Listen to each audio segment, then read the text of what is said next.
what is this growth on my blackberry bush? Is it a crown gall? And this is from Carrie in Proctor, Arkansas. All right.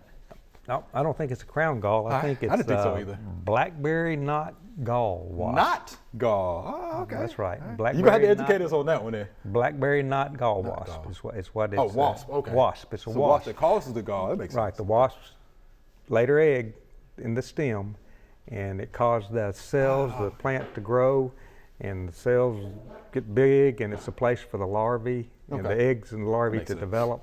And it's not going to hurt the plant at all. Yeah, that's going to be my next question. Okay. Yeah. I wouldn't. You can prune it off if you want to, and if you do, put it in a jar and see what happens. That'd be cool. See what comes out. That'd be cool. But that's what it is. It's very the longitudinal ridges on it are very a good identifier for gall wasp. Okay. Hope you enjoyed the video. We would love to get more questions from you. So be sure to leave us some comments.